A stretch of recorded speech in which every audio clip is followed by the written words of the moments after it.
So hello, कैसे हो आप सब। आई होप आप बहुत अच्छे होंगे। और मैंने चैप्टर लाइट अभी अभी जस्ट खत्म किया है। लास्ट अपनी क्लास में दोनों पार्ट्स से कंप्लीट करवाया मैंने, रिफ्लेक्शन, रिफ्रैक्शन, न्यूमेरिकल्स दोनों टाइप के। बट आज हम इसके पीवाईक्यू सॉल्व करेंगे जो कि सबसे इंपॉर्टेंट है। मैंने पहले ही बताया आपको कि किसी भी चैप्टर को अगर आपको तैयार करना हो तो उसके क्वेश्चन आंसर्स को लर्न मत करिए, आंसर्स को, उनके आंसर्स को फाइंड करिए। और पीवाईक्यू तो बहुत इंपॉर्टेंट चीज होती है। अगर आपने पीवाईक्यू ज्यादा लगा लिए तो आपका चैप्टर समझिए तैयार। तो चलिए स्टार्ट करते हैं जल्दी से। हमने जो पीवाईक्यूज लिए हैं वो 3 इयर्स के लिए हैं, 2024, 22 एंड 23 के। एक्चुअली में अब लास्ट ईयर जो पेपर आया है 2025 का, वो थोड़ा सा चेंज आया है। एनसीईआरटी ने स्टैंडर्ड अपना बढ़ाया है, तो बहुत पीछे के पेपर्स आप सॉल्व करना चाहे तो कर सकते हैं, बट आप चाहे तो उनको ना भी सॉल्व करो तो कोई फर्क नहीं पड़ेगा। हाँ, एटलीस्ट 4 इयर्स के, 3 इयर्स के आपको जरूर सॉल्व करने, इसलिए मैंने अभी 2024, 2023 एंड 2022 का लिया है। मैं 25 का भी पेपर सॉल्व करूंगा, लेकिन पहले मैंने सोचा कि थोड़ा सा आपका माइंड मेकअप कर दिया जाए जिससे आपको क्वेश्चन समझ में आ जाए। तो चलिए स्टार्ट करते हैं अपना पहला क्वेश्चन। क्या कहा है। और एक चीज मैं पहले भी बता चुका हूं कि कभी भी क्वेश्चन आपको अगर समझ में ना आए, स्पेशली उसकी हिंदी अगर आप ना निकाल पाओ तो उससे कीवर्ड्स ढूंढो। ये हम आपको हर बात कहते हैं, हर बार कहते हैं। केमिस्ट्री में मैंने आपको बताया था जब मैं इसके पीवाईक्यूज करवा रहा था। आज मैं आपको वही बात कर रहा हूं कि अगर कभी भी आपको ऐसा क्वेश्चन लगे कि इसकी लैंग्वेज थोड़ी सी टफ है तो कोई बात नहीं, धीरे धीरे इसको समझने की कोशिश करिए। फिर भी ना आए तो उससे कीवर्ड्स पे जरूर ध्यान दीजिए। करेक्ट। तो चलिए स्टार्ट करते हैं। क्वेश्चन हमारा फर्स्ट क्वेश्चन क्या कह रहा है। फर्स्ट क्वेश्चन में कहा गया eight what distance from a convex lens. हम कीवर्ड्स को हाईलाइट करते जाएंगे, मार्क करते जाएंगे कि कहा गया है कि कितनी डिस्टेंस पर फ्रॉम अ कॉन्वेक्स लेंस, किसी कॉन्वेक्स लेंस से, should an object be placed, किसी ऑब्जेक्ट को रखना चाहिए, to get an image of the same size. ठीक, जिससे हमें इमेज उसी के साइज के बराबर मिले। तो जब आपको सेम साइज की इमेज चाहिए होती है, ये एक प्रॉपर्टी है, तो चाहे मिरर हो और चाहे लेंस हो। मैंने आपको एक बात बताई है कि अगर आपको कॉनकेव मिरर से या कॉन्वेक्स लेंस से सेम साइज की इमेज बनानी है तो आपको ऑब्जेक्ट कहां रखना होता है, आपको ऑब्जेक्ट सेंटर ऑफ कर्वेचर पर रखना होता है। करेक्ट। और सेंटर ऑफ कर्वेचर को हम लोग लेंस के केस में 2f भी कह सकते हैं, because it is the twice of focal length. Correct. तो यही आपका आंसर है। अब देखिए ऑप्शंस में क्या क्या है। तो आंसर आपको समझ में आया। क्या कहा गया है कि ऑब्जेक्ट लेंस से कितनी पोजीशन पर या कितनी डिस्टेंस पर होना चाहिए, कहां होना चाहिए, जिससे उसकी इमेज हमें सेम साइज की मिले। तो मैंने आपको मिरर का एग्जांपल मेमोराइज करवा के समझाया है कि अगर आप मिरर में भी देखोगे तो उसमें जो सेंटर ऑफ कर्वेचर है वहीं पर ऑब्जेक्ट होना चाहिए, जिससे आपको इमेज भी यहीं पर मिल जाएगी। अगर आप लेंस का क्वेश्चन को, लेंस में इमेज फॉर्मेशन को रिवाइज करना चाहो तो आप लेंस में देख सकते हो कि कॉन्वेक्स लेंस के केस में ये अगर आप f ले लोगे तो ये आपका 2f हो जाएगा एक साइड पर, इस साइड पर आपका f2 हो जाएगा, तो ये आपका 2f दूसरे साइड पर हो जाएगा। अगर ऑब्जेक्ट आपका 2f पर है तो इमेज आपकी 2f पर जो बनेगी वही सेम साइज की होगी। ऑप्शंस में देखिए कहां कहां पर है। पहला ऑप्शन दिया गया beyond twice of the focal length, मतलब फोकल लेंथ के डबल से ज्यादा डिस्टेंस पर नहीं। एट द प्रिंसिपल एक्सिस नहीं, एट द प्रिंसिपल फोकस नहीं। अगर प्रिंसिपल फोकस पर ऑब्जेक्ट रखोगे तो इमेज आपकी इनफाइनाइट पर बनेगी, रॉन्ग है। At the twice the focal length of the lens, तो जो है मैंने आपको भी यहाँ पे एक्सप्लेनेशन दिया वो करेक्ट है। ऑप्शन नंबर सी करेक्ट है कि फोकल लेंथ से ट्वाइस डिस्टेंस पर यानी कि 2f पर ऑब्जेक्ट आप रखोगे तो इमेज आपको सेम साइज की मिलेगी। नेक्स्ट क्वेश्चन पर आते हैं जल्दी से। कहा गया an object is placed at a distance of 10 centimetre from convex mirror. Correct. Object की डिस्टेंस कितनी बताई गई है हमें, ऑब्जेक्ट की डिस्टेंस हमें 10 सेंटीमीटर बताई गई है। और मिरर कौन सा है, कॉन्वेक्स है, ऑफ फोकल लेंथ 15 सेंटीमीटर। तो चूंकि कॉन्वेक्स मिरर है इसलिए फोकल लेंथ आपकी पॉजिटिव में होगी 15 सेंटीमीटर। हमसे कहा गया find the position of image बतानी है। तो कभी भी पोजीशन ऑफ इमेज अगर आपको निकालनी है तो आप क्या फाइंड करोगे, आप v फाइंड करोगे। तो चलिए फॉर्मूला आपको पता है, v निकालने के लिए हम क्या यूज करेंगे, पहले तो 1/f = 1/v plus 1/u। Correct. अब इसमें वैल्यूज पुटअप करिए, हमें फाइंड करना है v, तो v के लिए क्या करोगे, 1/f के साथ 1/u ले लेंगे और u आपका किस में रहेगा, चूंकि ये साइन आपका चेंज हो जाएगा तो माइनस में जाएगा। तो 1/v = 1/f की प्लेस से 1/15। अब देखो ये माइनस है ऑलरेडी और u किस में है, माइनस में, तो ये माइनस और माइनस बन जाएगा प्लस। समझ में आया? अगर ना आया हो तो मैं इसको लिख भी देता हूं। यहां पर आप माइनस की यू की वैल्यू माइनस में लोगे तो ये जो माइनस माइनस क्या बन जाएगा, ये पॉजिटिव बन जाएगा। ओके, तो आपका आंसर कुछ ऐसा आएगा 1/15 प्लस 1/10। यहां से आप क्या फाइंड करेंगे, एलसीएम हो जाएगा 30, 15 टू द 30, 10 3 द 30, तो 1/v की वैल्यू आपके पास क्या मिल जाएगी, 1/v इसको मिल जाएगा। देखिए 5 और 30, ये 5 हो जाएगा, ये 30 हो जाएगा, कैंसिल आउट करेंगे, आपको मिलेगा 6। एक स्टेप हमने स्किप किया है क्योंकि हम लोग केवल पेपर सॉल्व कर रहे हैं, इसलिए तो हमें मिलेगा 1/6, दैट इज v कितना हो जाएगा 6 सेंटीमीटर, और v आपका किस में आ रहा है, पॉजिटिव में आ रहा है। तो हमें डिस्टेंस ऑफ इमेज की मिल गई कितनी, 6 सेंटीमीटर। यही आपका आंसर है। नेक्स्ट क्वेश्चन, अब ये source based case based question है। ओके, यहां से इसको रीड करते हैं। Study the data given below, इस डेटा को जरा पढ़े ध्यान से और जो क्वेश्चंस दिए गए उनके आंसर्स दीजिए। चलिए स्टार्ट करते हैं।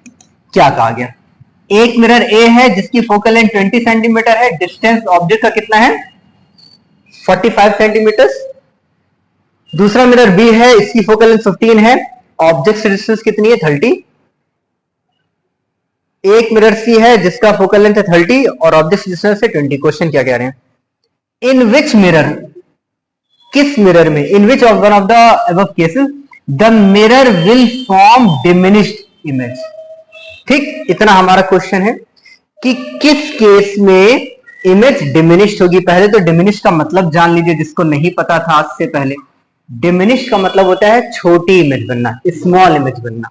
कहा गया है इनमें से किस केस में इमेज छोटी बनेगी। तो चलिए पहले रे डायग्राम के थ्रू आपको समझाते हैं कि इमेज छोटी बनती कब है, मतलब ऑब्जेक्ट कहां पर होता है कि इमेज छोटी बन जाए। मान लीजिए, अच्छा क्या लिया गया, कॉन्केव मिरर लिया गया। तो अगर आपका मिरर यहां पर है मान लीजिए, ओके, ये मिरर आपका है, फोकल लेंथ आपकी सपोज ये है, तो सेंटर ऑफ कर्वेचर मान लीजिए ये है। अब डिमिनिश्ड इमेज तभी बनेगी जब ऑब्जेक्ट कहां रखा होगा, बियॉन्ड सी कहीं रखा हो, क्योंकि ऑब्जेक्ट जब यहां रखा होगा तो इमेज आपकी बिटवीन सी एंड एफ यहां कहीं बनेगी, और इस केस में इमेज कैसी होती है, डिमिनिश्ड होती है। अब बियॉन्ड सी रखने का मतलब क्या है, वैल्यूज से चेक करते हैं। वैल्यूज क्या कही मैंने, हमसे कहा गया है कि जो मिरर ए है उसमें ऑब्जेक्ट 45 सेंटीमीटर की डिस्टेंस पर रखा हुआ है। तो देखो फोकल लेंथ 20 है, अगर हम इसको 2 से मल्टीप्लाई करेंगे तो कितना मिलेगा 40, दैट इज सी की वैल्यू कितनी आ गई 40। तो beyond C that is 45 centimetre, beyond C ही हुआ 45, ऑलमोस्ट आपका सी से तो दूर ही होगा, क्योंकि ये आपकी कितनी बताई गई, ये आपकी 20 बताई गई, तो ये पूरी कितनी हो गई, ये 40 हो गई। और अब कहा गया ऑब्जेक्ट आपका 45 पर है, ऑलमोस्ट 40 से दूरी पर रखा है, यानी ऑप्शन ए इसका करेक्ट हो जाएगा। ए क्या, इसमें जो केस 1 है वो लगेगा कि मिरर ए जो है उस केस में इमेज डिमिनिश्ड बनेगी। सेकंड क्वेश्चन देखें क्या कह रहे हैं, list 2 properties of the image form in case 2। अब देखिए केस 2 में इमेज की प्रॉपर्टी बतानी है, तो केस 2 में चेक करिए इमेज बनेगा। तो देखो फोकल लेंथ 15 है और ऑब्जेक्ट कहां पर रखा है 30 पर रखा है, मतलब फोकल लेंथ से जस्ट ट्वाइस पर रखा है। तो फोकल लेंथ से जस्ट ट्वाइस पर रखने का मतलब क्या है, फोकल लेंथ से जस्ट ट्वाइस पर रखने का मतलब है सेकंड केस में आपका एफ कितना गिवन है, एफ 15, तो ये हो गया 30 यहां से यहां तक। ओके, तो ऑब्वियस सी बात है ऑब्जेक्ट अगर यहां रखा है तो इमेज भी यही बनेगी। तो इसकी प्रॉपर्टीज में पहली तो ये हो गई कि image will be formed at centre of curvature, और अगर सेंटर ऑफ कर्वेचर पर इमेज बन रही है तो उसका साइज सेम होगा, सेम साइज वाला क्वेश्चन अभी पीछे आपने पढ़ा है। तो दूसरी प्रॉपर्टी, पहली प्रॉपर्टी क्या होगी, image will be formed at C, ठीक है। सेकेंड प्रॉपर्टी क्या होगी, इमेज का साइज क्या होगा, size equal to the object. Okay, एक और प्रॉपर्टी आप लिखना चाहो तो लिख सकते हो कि इमेज रियल है, इमेज इन्वर्टेड है, बहुत सारी प्रॉपर्टीज हो सकती हैं। नेक्स्ट क्वेश्चन पर आते हैं, what is the nature and size of the image formed by mirror C. Mirror C में जो इमेज बनेगी उसका नेचर क्या होगा, साइज क्या होगा। तो देखते हैं जरा मिरर सी के लिए डेटा क्या दिया गया। मिरर सी में हमको बताया गया है कि फोकल लेंथ है 30, तो मान लीजिए फोकल लेंथ आपकी है 30 सेंटीमीटर, करेक्ट, और डिस्टेंस ऑब्जेक्ट की 20 है, मतलब 30 से कम है, तो ऑब्जेक्ट एफ और पी के बीच में कहीं रखा होगा। तो आपको याद होना चाहिए कि एफ और पी के बीच में अगर ऑब्जेक्ट रखा है तो इमेज कहां बनेगी? इमेज बिहाइंड द मिरर जाके बनेगी, इरेक्ट होगी, वर्चुअल होगी। ओके, तो नेचर क्या है? नेचर है इमेज का वर्चुअल। नेचर क्या है? वर्चुअल। साइज क्या है? लार्जर। और इसी को रे डायग्राम से बना के बताना है, तो मैंने रे डायग्राम रफ में आपको बना के बता दिए, और मैंने इसको ऑलरेडी डिटेल में समझा दिए। मेरी लास्ट वीडियो आप देख सकते हो, उसमें क्लियरली मैंने बताया हुआ है। नेक्स्ट क्वेश्चन पर आते हैं जल्दी से। टू लॉज ऑफ रिफ्रैक्शन बताने, ये तो थ्योरेटिकल क्वेश्चन है, आप लर्न कर सकते हो। ओके, फिर defined the absolute refractive index. तो देखो, एब्सोल्यूट रिफ्रैक्टिव इंडेक्स का मतलब ये होता है कि किसी भी ऑब्जेक्ट में, किसी भी मीडियम में जो लाइट की स्पीड है वो, कौन है यार, किसी भी मीडियम में लाइट की स्पीड जो है वो स्पीड लाइट की एयर में उसके कंपैरिजन में कितनी कम या कितनी ज्यादा है। मतलब refractive index, absolute refractive index को अगर हम फॉर्मूले वाइज आपको समझाएं तो किसी भी ऑब्जेक्ट की एब्सोल्यूट रिफ्रैक्टिव इंडेक्स का मतलब हो गया speed of light in vacuum upon speed of light in the medium. जिस मीडियम की एब्सोल्यूट रिफ्रैक्टिव इंडेक्स आपसे निकालने के लिए कहा गया, उसकी लाइट की स्पीड को आप किससे कंपेयर कर दोगे? लाइट की स्पीड जो कि वैक्यूम में है, मतलब 3 इंटू 10⁸ मीटर पर सेकंड से आप डिवाइड कर दोगे, आपको क्या मिल जाएगी? रिफ्रैक्टिव इंडेक्स, जिसको हम कहते हैं एब्सोल्यूट रिफ्रैक्टिव इंडेक्स। अब आगे क्वेश्चन कहा गया, a ray of light enters from vacuum to glass of absolute refractive index 1.5। यानी कि ग्लास पीस है, इस ग्लास पीस में एयर से लाइट रेज एंटर करती हैं, speed of light in glass हमको बताना है। तो अब आपको फॉर्मूला पता होगा, जिसको नहीं पता वो फिर से देख ले कि रिफ्रैक्टिव इंडेक्स क्या होता है। रिफ्रैक्टिव इंडेक्स होता है स्पीड, अगर एब्सोल्यूट की बात हो रही है तो 3 इंटू 10⁸ मीटर पर सेकेंड ऊपर रख लेना, और स्पीड ऑफ लाइट जो मीडियम कहा गया, जैसे इसमें ग्लास की बात हो रही है, लाइट इन ग्लास, यहां ग्लास की वैल्यू आप ले लोगे, स्पीड की वैल्यू। तो रिफ्रैक्टिव इंडेक्स कितना गिवन है? 1.5। तो 1.5 equals to 3 into 10⁸ upon speed of light in glass को हम v स्मॉल g लिख ले रहे हैं थोड़ी देर के लिए। तो vg की वैल्यू क्या हो जाएगी? vg इसको जाएगा, सिंपली कैंसिल हो जाएगा, 2 आ जाएगा, अपॉन 1.5 करेंगे तो आपको कितना मिल जाएगा? 2।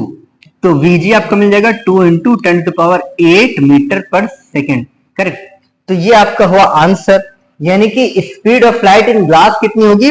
2 इंटू 10⁸ मीटर पर सेकेंड। और आपको दिख रहा है कि जब भी एक रेयर मीडियम से डेंसर मीडियम में लाइट की रेस एंटर करती है तो उनकी स्पीड कम हो जाती है। एयर में लाइट की स्पीड कितनी थी? एयर में लाइट की स्पीड 3 इंटू 10⁸ थी, यानी कि सपोज 3 थी, करेक्ट। और जबकि ग्लास में कितनी आ गई है? 2 मीटर पर सेकंड हो गई है। तो इस तरह से आप देख पा रहे हो कि लाइट की स्पीड डेंसर मीडियम में कम हो जाती है। Next question, the phenomena of light involve in the formation of rainbow in the sky. अभी ये टॉपिक आपने नहीं पढ़ा है, जब हम आपको human I and colourful world पढ़ाएंगे जो कि लाइट से रिलेटेड है, तो आपको बताएंगे कि उसमें रेनबो फॉर्मेशन में क्या क्या होता है। फिलहाल आप जान लीजिए। पूछा क्या गया है कि जब रेनबो फॉर्म होता है तो कौन कौन से प्रोसेस में इन्वॉल्व होते हैं। तो उसमें इनमें से बी ऑप्शन सही है, रिफ्रैक्शन होता है, डिस्पर्जन होता है एंड टोटल इंटरनल रिफ्रैक्शन होता है। ऐसा क्यों होता है कि जो लाइट रे जब वाटर ड्रॉपलेट में फॉल होती है तो वो चूंकि उसके अंदर एंटर करती है तो हो गया रिफ्रैक्शन, और चूंकि रेन ड्रॉप आपका प्रिज्म का वर्क करती है तो डिस्पर्जन भी हो गया, और ये लाइट रे रिफ्लेक्ट भी हो जाती है, टोटल इंटरनल रिफ्लेक्शन। ये तीनों प्रोसेस में इन्वॉल्व होती है। तो refraction, dispersion and total internal reflection और अच्छे से आपको जब हम लाइट चैप्टर पढ़ाएंगे, सॉरी ह्यूमन आई चैप्टर पढ़ाएंगे तो उसमें क्लियर करेंगे। नेक्स्ट पार्ट कहा गया absolute refractive index of glass, ठीक है, एंड वाटर इज 3/2। वही एब्सोल्यूट रिफ्रैक्टिव इंडेक्स का मतलब कंपेयर किया जा रहा है लाइट की स्पीड जो कि वैक्यूम में है। तो हमसे कहा गया है ग्लास की रिफ्रैक्टिव इंडेक्स सपोज हम एन जी लिख लेते हैं 3/2 एंड वाटर एन डब्ल्यू कितना है आपका 4/3। If the speed of light in glass, speed of light glass में हमको बताएगी इतनी, तो हमसे वाटर में स्पीड ऑफ लाइट पूछेगी। तो वाटर के अंदर स्पीड ऑफ लाइट निकालने के लिए हमें वाटर की रिफ्रैक्टिव इंडेक्स लेनी पड़ेगी। तो वाटर की रिफ्रैक्टिव इंडेक्स कितनी है सॉरी 4/3 क्या हो जाएगा speed of light in vacuum कितना होता है upon speed of light in water. इसको हम लिख सकते हैं VW लिख लेते हैं, ठीक है। क्योंकि यहां पर हमने जिसको ना पता हो वो देख ले, फॉर्मूला फिर से मैं नोट कर दे रहा हूं।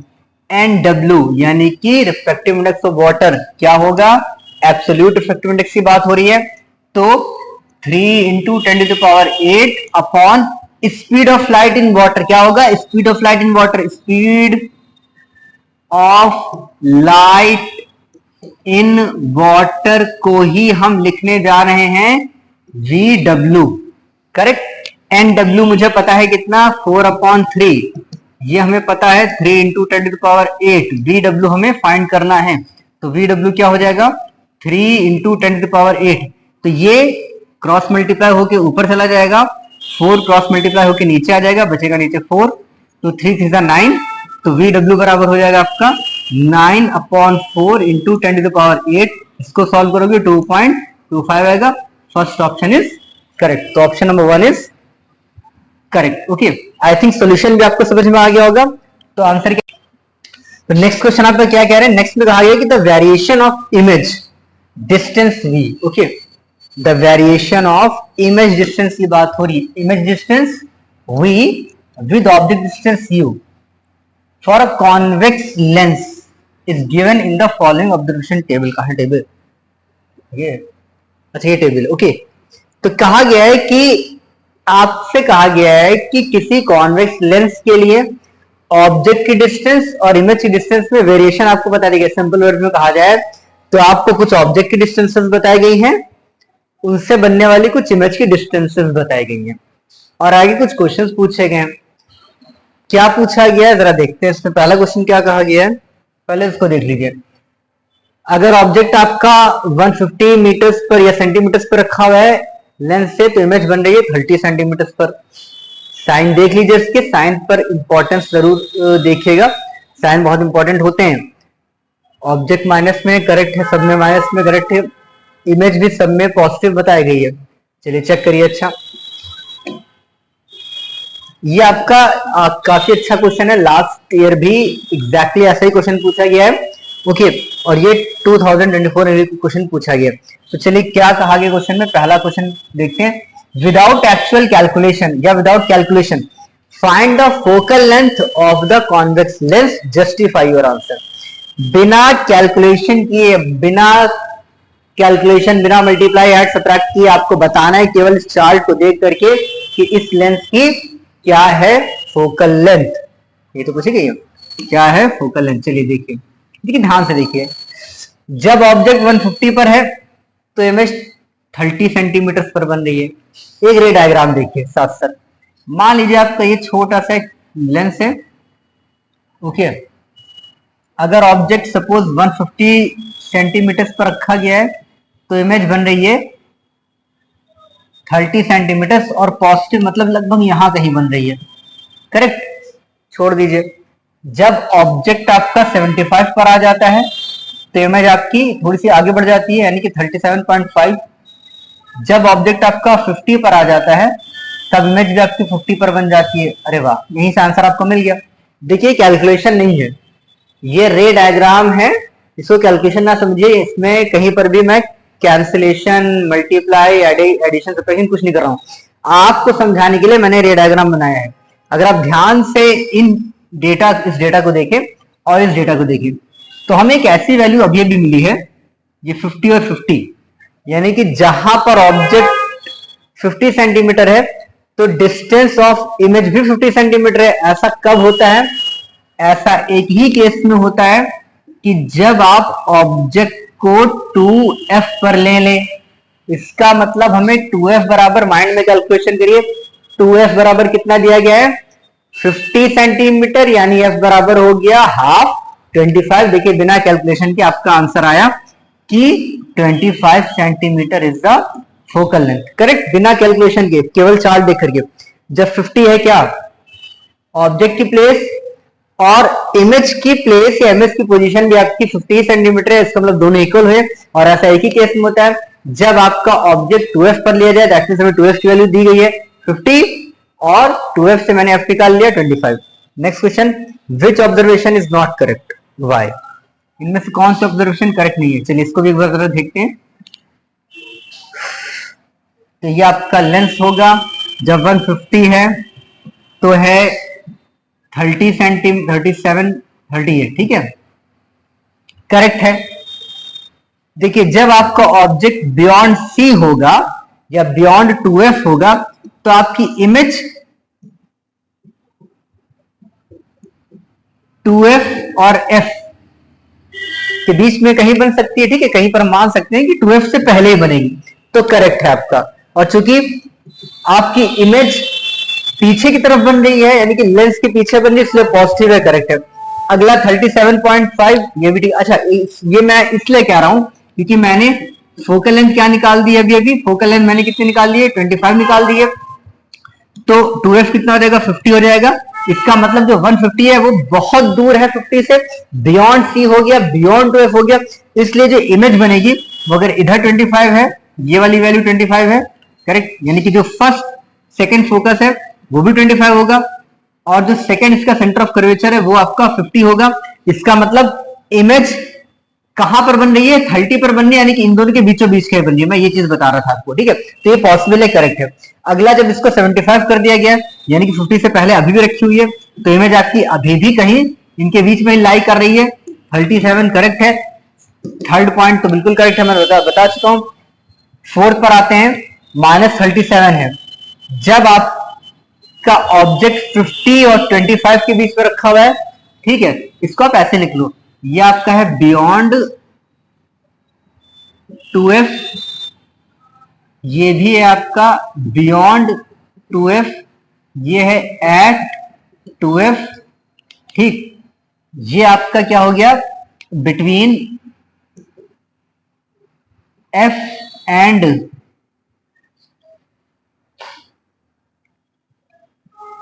सॉरी, ये बिटवीन आपका f एंड 2f हो जाएगा, f एंड 2f हो जाएगा, ठीक है, क्योंकि आपकी f की वैल्यू कितनी है, f की वैल्यू 25 और ये आपका बियॉन्ड 2f यानी कि रहेगा 50, तो 50 और 25 के बीच में कहीं बनेगा, तो बिटवीन f एंड 2f हो गया।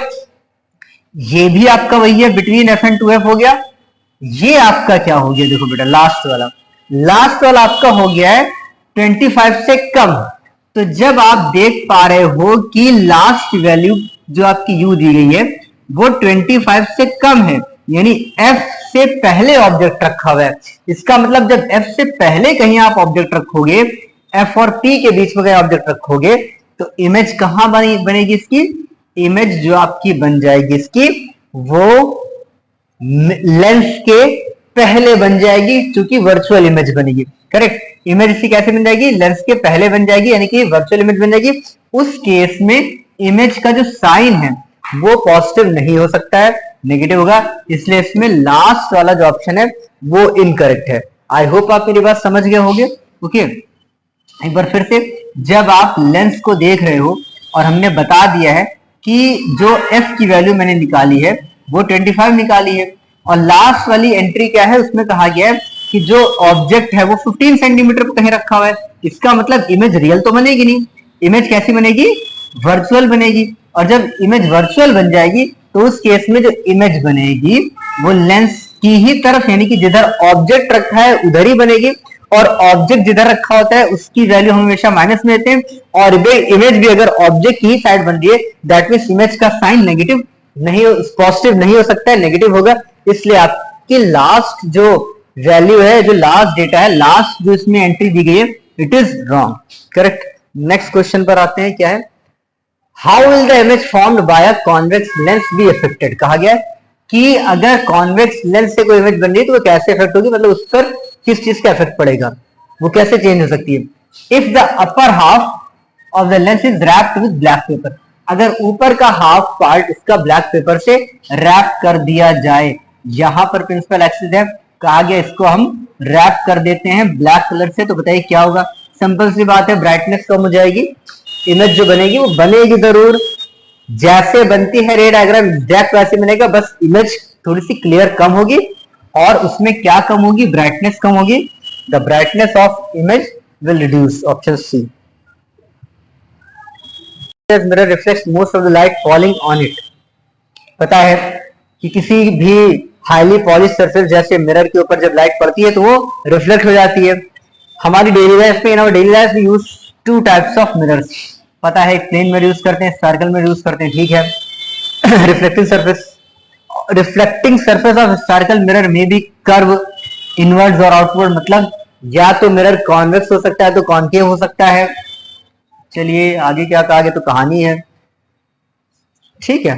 तो कहा गया है कॉन्केव मिरर में reflection takes place from the inner surface. पता है कि कॉन्केव मिरर में अंदर वाले सरफेस की तरफ से रिफ्लेक्शन होता है, जबकि कॉन्वेक्स मिरर में बाहर वाले सरफेस से रिफ्लेक्शन होता है, ठीक है। Define principal axis, principal axis की डेफिनेशन बतानी है कॉन्केव मिरर के केस में, थ्योरेटिकल क्वेश्चन है, आप कर सकते हो। फिर आगे क्या कहा गया है, a ray of light is incident on a concave mirror parallel to its principal axis. किसी कॉन्केव मिरर में एक लाइट की जो रे है ये आपकी प्रिंसिपल एक्सिस है, कहा गया एक लाइट की रे पैरेलल चल रही है, करेक्ट चल रही। If this ray after reflection from the mirror passes through the principal axis, pass हो जाती है 10 सेंटीमीटर पर, यानी कि जो मैंने ये अभी आपको पॉइंट दिखाया, ये फोकस है, पता ही है ये कितने डिस्टेंस पर फॉर्म हो रही है, 10 सेंटीमीटर पर फॉर्म हो रही है, यानी कि सिंपल सी बात है, एफ की वैल्यू कितनी बता दी गई है हमें, 10 सेंटीमीटर बता दी गई है।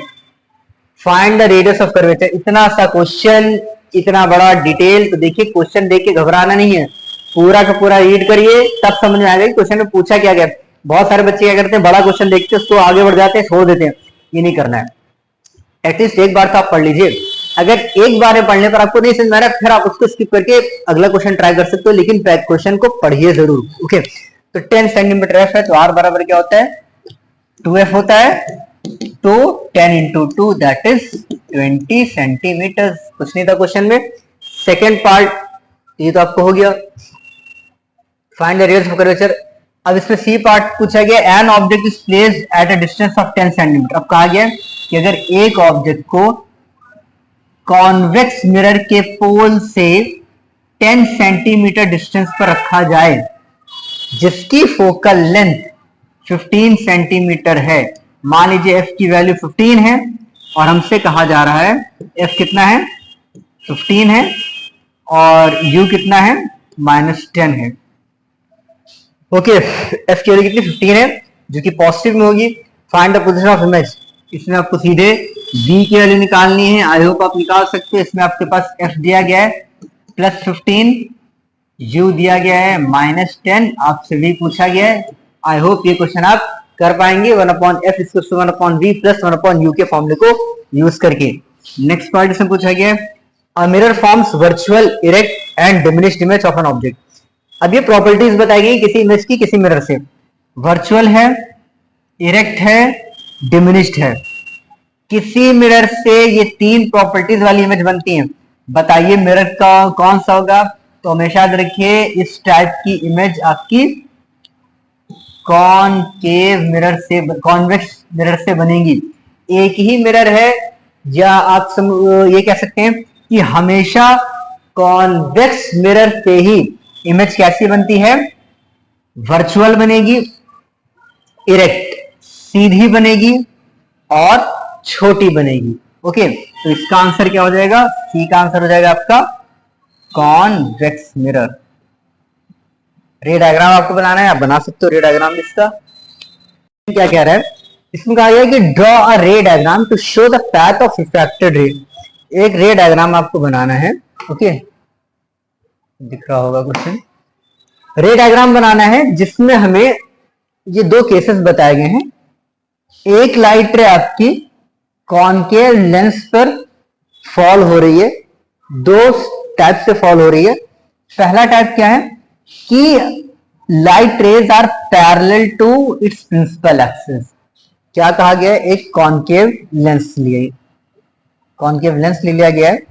कहा गया है कि जब लाइट रे प्रिंसिपल एक्सिस, सपोज ये हमारी प्रिंसिपल एक्सिस है और लाइट रे इससे पैरेलल चल रही है, तो ये ऑब्वियस सी बात है डाइवर्ट हो जाएगी, और इसके पैथ को जब हम पीछे एक्सटेंड करेंगे तो ये फोकस को क्रॉस करेगी। ठीक है, किसको क्रॉस करेगी, फोकस को क्रॉस करेगी।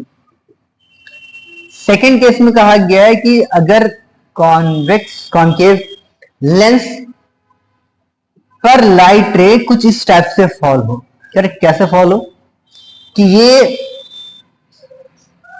फोकस से होकर के जाए, तो जब ये फोकस की तरफ जाएगी तो ऑब्वियस सी बात है, अगर ये आपका फोकस पॉइंट है तो ये फोकस की तरफ कुछ यूं आना चाहिए, आएगी ऐसे तो ये ऐसे डाइवर्ट हो जाएगी, और इसको जब हम पीछे एक्सटेंड करेंगे तो ये फोकस से क्रॉस होती हुई दिखाई देगी। तो ये दो आपके रे डायग्राम थे, ये फर्स्ट केस था, ये आपका सेकंड केस है। फर्स्ट केस में लाइट रे पैरेलल चल रही है, ओके, ये पैरेलल चल रही है और ये डाइवर्ट हो गई, इसके पैथ हमने पीछे जब एक्सटेंड किया तो फोकस से क्रॉस करिए।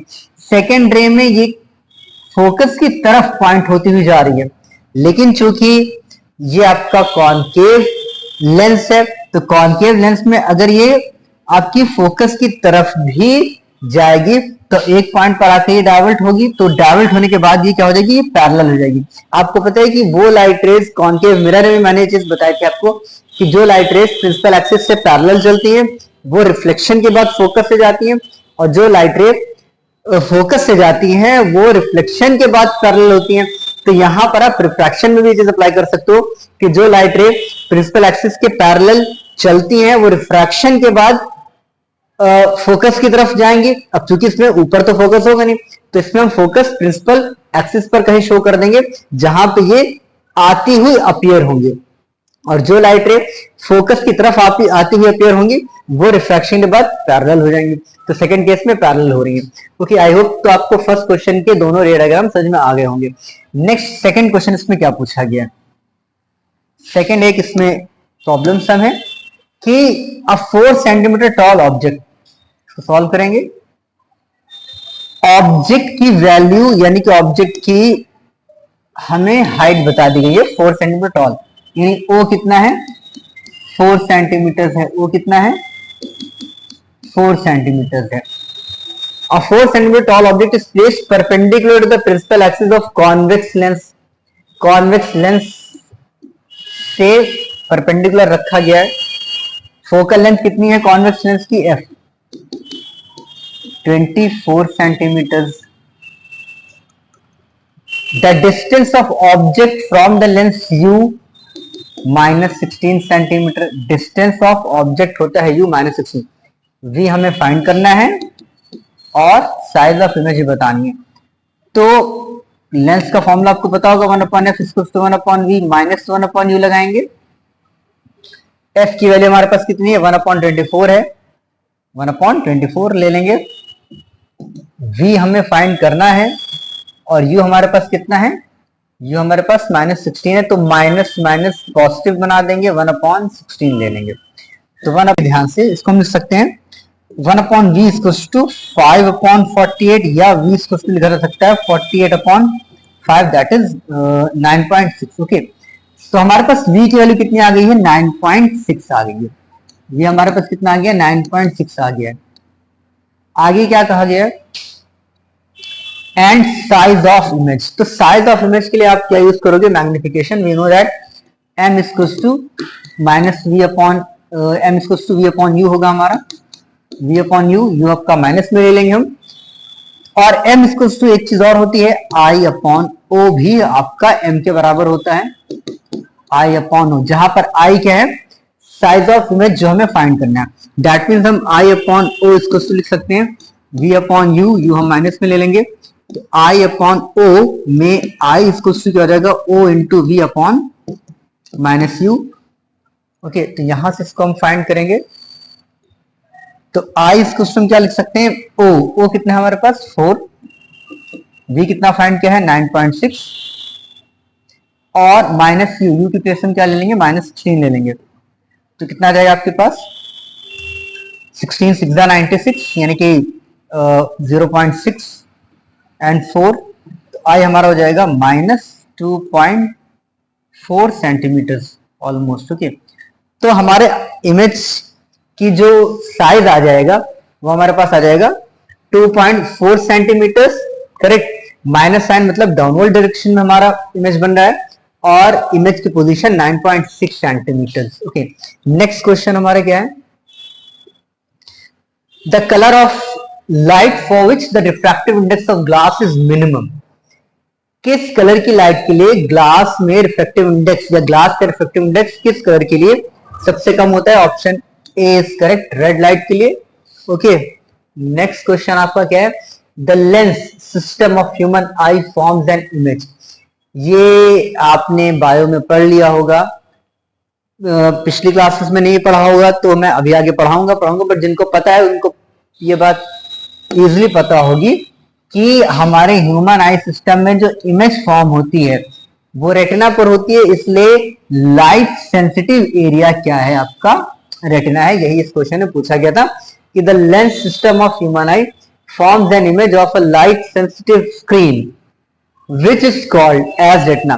यानी कि हमारे आईज में जो एक स्क्रीन का वर्क करने वाला ऑर्गन है वो है रेटिना, जहां पर इमेज फॉर्म होती है। नेक्स्ट क्वेश्चन, अब अगला क्वेश्चन क्या है? अगला क्वेश्चन हमारा 2023 का फर्स्ट क्वेश्चन है। ओके,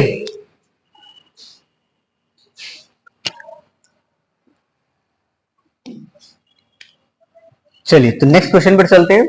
नेक्स्ट क्वेश्चन हमारा 2023 का फर्स्ट क्वेश्चन है। चलिए पढ़ते हैं इसको फटाफट और सॉल्व करते हैं, क्योंकि क्वेश्चंस में न्यूमेरिकल्स भी हैं तो ऑब्वियस सी बात है थोड़ा सा टाइम टेकिंग है, बट पेशेंस से इन क्वेश्चंस को देखिए, बहुत इंपॉर्टेंट क्वेश्चंस है और आप लोगों के एग्जाम के लिए काफी ये हेल्पफुल है। फर्स्ट क्वेश्चन 2023 का लिखा हुआ है, the magnification produced when an object is placed at a distance of 20 centimeters from a spherical mirror is 1/2। Positive में दिया गया, हमसे कहा गया कि अगर किसी ऑब्जेक्ट को किसी स्फेरिकल मिरर से 20 सेंटीमीटर के डिस्टेंस पर रखा गया है। ओके, u की वैल्यू हमको बताई गई है -20, चूंकि मिरर है या लेंस से कुछ भी हो तो u हम हमेशा माइनस में ही कंसिडर करेंगे, -20 सेंटीमीटर। करेक्ट, और जो m हमें गिवन है वो है +1/2। अब अगर मैग्निफिकेशन आपका पॉजिटिव है, इसका मतलब मिरर कौन सा है? कॉन्वेक्स मिरर की बात हो रही है। कौन सा मिरर है? कॉन्वेक्स मिरर की बात हो रही है। अब कहा गया है कि where should the object be placed to reduce the magnification to 1/3। कह रहे हैं कि ऑब्जेक्ट को कितना हम डिस्प्लेस करें, मतलब मिरर से ऑब्जेक्ट एक पर्टिकुलर प्लेस पर रखा था, सपोज यहां 20 सेंटीमीटर पर रखा था, अब कह रहे हैं कि कितना उसको हम आगे पीछे डिस्प्लेस करें जिससे उसका मैग्निफिकेशन चेंज होकर के 1/3 हो जाए। तो इस केस में सबसे पहले हमें क्या फाइंड करना पड़ेगा? हमें फाइंड करना पड़ेगा v। क्यों? हमारे पास m गिवन है, तो जब हमारे पास m गिवन है तो हम क्या लिख सकते हैं? m इक्वल होता है -v/u। ओके, और m की वैल्यू क्या गिवन है? 1/2। इससे हम लिख सकते हैं -v/-20। Now 1/2 becomes v/20 because minus minus becomes positive। अब इसको देखिए 2 टेंजा हो सकता है, 2 टेंजा एंड 2 टेंजा, तो यहां से हमें v की वैल्यू मिल जाती है 10 सेंटीमीटर। ओके, v हमें कितना मिल गया? 10 सेंटीमीटर। यानी कि अगर ऑब्जेक्ट को 20 सेंटीमीटर पर रखा गया है तो इमेज कहां फॉर्म होगी? 10 सेंटीमीटर डिस्टेंस पर फॉर्म होगी। चलिए, अब इसमें कहा गया है एक नई पोजीशन बताइए जिससे मैग्निफिकेशन 1/3 हो जाए। तो नई पोजीशन को हम अज्यूम कर लेते हैं u2 डिस्टेंस। करेक्ट, इसके आगे हम यहां पर सॉल्व कर रहे हैं। मान लेते हैं न्यू पोजीशन इसकी u2।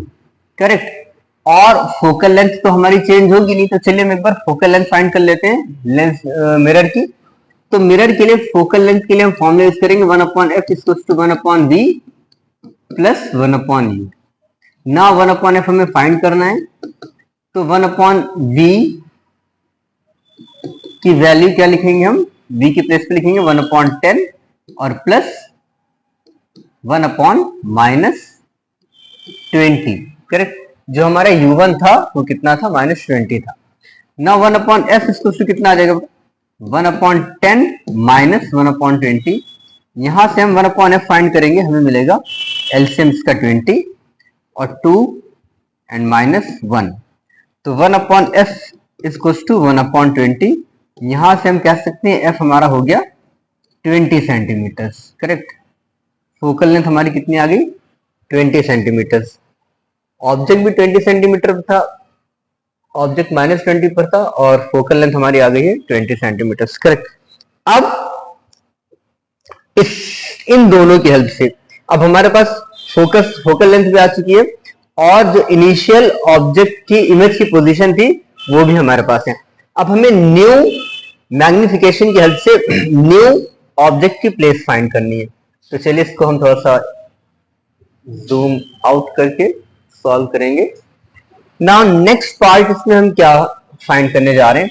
अब हमें जो ये मैग्निफिकेशन न्यू दी गई है, तो न्यू मैग्निफिकेशन क्या है, जिसको हम m2 थोड़ी देर के लिए लिख सकते हैं। m2 इसको लिखा जा सकता है 1/3, ओके। ये भी पॉजिटिव है, तो 1/3 इक्वल्स टू -v/u लिखेंगे, तो -v2/u2 लिख सकते हैं, ओके। -v2/u2 लिख सकते हैं। अब देखिए इन दोनों की हेल्प से हम एक रिलेशनशिप निकालेंगे, जो हमें मिलेगा u2 इज इक्वल टू 3 या -3v2 के। ये एक रिलेशनशिप है जिसको हम यूज करने जा रहे हैं अपनी नई पोजीशन u2 को फाइंड करने के लिए। अब देखिए हमें पता है फोकल लेंथ तो चेंज होगी नहीं, ओके। तो जब फोकल लेंथ नहीं चेंज होगी तो इसके आगे क्वेश्चन हम यहां पर स्टार्ट कर रहे हैं। फोकल लेंथ जब नहीं चेंज होगी तो हम फॉर्मूला लिख सकते हैं 1/f equals to 1/v plus 1/u, okay. क्योंकि ये मिरर की बात हो रही है तो हम फॉर्मूला लिखेंगे 1/v प्लस 1/u। 1/f कितना हमारे पास है, 1/20 है, इक्वल्स टू 1/v। v की प्लेस पे हम v ही नोट कर रहे हैं, v की प्लेस पे हम v ही नोट कर रहे हैं, और प्लस u की प्लेस पे हम क्या नोट करने जा रहे हैं, -3v, ओके। -3v नोट करने जा रहे हैं। क्या मिल जाएगा, 1/20 इक्वल्स टू अब 1/v माइनस 1/3v, ओके। तो चलिए यहां से पहले हम एक v2 यानी कि v सेकेंड निकाल देते हैं। इसको मैं थोड़ा सा और शॉर्ट कर रहा हूं, यहां पे हम इसको फाइंड करेंगे, ओके। अब हम यहां से क्या लिख सकते हैं, 1/20 इसको 1/v माइनस 1/3v, एलसीएम इसका 3v ही हो जाएगा, 3 माइनस 1, तो 1/20 इसको 1/20 इज इक्वल टू हमें मिल जाएगा 2/3v, करेक्ट। या यहां से अगर हम 3v लिखें तो हमें क्या मिल जाएगा, 40, तो v इसको मिल जाएगा 40/3, करेक्ट। v की वैल्यू हमको मिल गई 40/3, और हम जानते हैं कि हमारा जो u2 था ये v2 है, ओके। ये ध्यान रखिएगा, ये क्या है, ये v2 ही है हर जगह, ओके। तो ये जो हमको v2 मिला है ये 40/3 मिला है। यहां से हम u2 की वैल्यू लिख सकते हैं, क्या, u2 बराबर हमारा क्या था, -3, v2 था, तो u2 को हम क्या लिख सकते हैं, -3 इंटू v2 की प्लेस पे क्या लिखा जा सकता है, 40/3, कैंसिल आउट, तो u2 हमको कितना मिल जाएगा, -40 सेंटीमीटर। यानी कि अगर हमको, आई होप आपको दिख रहा होगा, ओके, ये हमारा फाइनल आंसर है इसका, u2 equals to -40 centimetre, okay. तो थोड़ा सा लेंथी क्वेश्चन था, टफ नहीं था, ओके। हमें एक रिलेशनशिप फॉर्म करनी थी कि जिसमें हम u2 और v2 में एक रिलेशनशिप बना सकते हैं। इस रिलेशनशिप की हेल्प से हमने क्या फाइंड किया, अपना नया ऑब्जेक्ट का पोजीशन फाइंड कर लिया, ओके। तो आई होप आपको क्वेश्चन क्लियर हो गया होगा। अब चलते हैं जल्दी से नेक्स्ट क्वेश्चन की तरफ। Next question theory based question है, जिसमें लिखा हुआ है define the following terms in the context of diverging mirror. Diverging mirror means convex mirror की बात हो रही है, जिसमें फोकस, प्रिंसिपल फोकस की वैल्यू बतानी है एंड फोकल लेंथ डेफिनेशंस बतानी है। तो principal focus is the point in a convex mirror where the incident rays और reflected rays appear to meet. Okay, अगर आपके पास ये एक आपके पास सपोज कॉन्वेक्स मिरर है जिसमें पॉलिश इस साइड होती है। ओके, इसको हम ऐसे पुटअप कर सकते हैं, पॉलिश इसमें इनर साइड पर होगी, ऑब्जेक्ट यहां रखा होगा। तो होता क्या है कि जब ऑब्जेक्ट से एक लाइट रे पैरेलल चलेगी तो ये ऑब्वियस सी बात है ये डाइवर्ज हो जाएगी। अब ये रियल में तो मीट करेगी नहीं प्रिंसिपल एक्सिस को, तो यहां से प्रिंसिपल फोकस की डेफिनेशन क्या हो जाएगी कि in a convex mirror principal focus is the point at which the reflected rays appear to meet. Reflected rays appear to meet, okay, at principal axis. तो प्रिंसिपल एक्सिस पर अगर reflected raise आती हुई appear हो रही है तो that particular point is known as principal focus. Definition book में है, आप उसको लर्न कर सकते हो, बट लर्न करने की जगह पहले आप उसका कॉन्सेप्ट समझ लीजिए। ओके, इसी से फोकल लेंथ क्या है, तो simply focal length is the distance between pole and principal focus. Okay, इसका आपको एक लेवल डायग्राम भी बनाना है, तो मैंने आपको डायग्राम के फॉर्म में बता भी दिया। Next question. अब नेक्स्ट क्वेश्चन फिर से एक न्यूमेरिकल है। कहा गया an object of height 10 centimetre. Object की हाइट हमको बता दी गई है 10 centimetre, is placed 25 centimetre away from the optical centre. तो ऑब्जेक्ट की डिस्टेंस बताई गई है -25 सेंटीमीटर। कन्वर्जिंग लेंस कौन सा है आपका, कॉन्वेक्स है। कन्वर्जिंग लेंस की बात हो रही है जिसकी फोकल लेंथ कितनी है, f 15 सेंटीमीटर है। आपको बताना है कैलकुलेट द इमेज डिस्टेंस, यानी कि v बताना है आपको, हाइट बताना है i। ओके, चलिए तो फॉर्मूला यूज करेंगे लेंस का, 1/f equals to 1/v minus 1/u। f की प्लेस पे 1/15, 1/v हमें फाइंड करना है, एंड ये माइनस और ये माइनस बन जाएगा 1/25 पॉजिटिव। तो 1/v बिकम्स 1/15 माइनस 1/25। अब यहां से सिंपल कैलकुलेशन है जो कि आप कर सकते हो। 15 एंड 25 का एलसीएम आप ले लीजिए 75। ओके, एलसीएम आप ले लीजिए इसका 75। 15 5 दा 25 3 दा, सो 1/v बिकम्स, देखिए 5 माइनस 3 2, तो 1/v becomes 2/75, that is v becomes 37.5। ये कैंसिल आउट हो जाएगा और रेसिप्रोकल भी हम कर देंगे। ठीक है, तो मैंने एक स्टेप स्किप किया, तो आपकी पोजीशन क्या आ गई इमेज की 37.5 सेंटीमीटर। चूंकि पॉजिटिव है इसलिए ये बिहाइंड द लेंस आपका बनेगा। अगर मतलब लेंस यहां पर है, ऑब्जेक्ट यहां रखा है, तो इमेज आपकी इस साइड कहीं पर फॉर्म होगी, यानी कि न्यू कार्टेशियन सिस्टम के अकॉर्डिंग v की वैल्यू अगर पॉजिटिव है that means it will be right hand from the optical centre.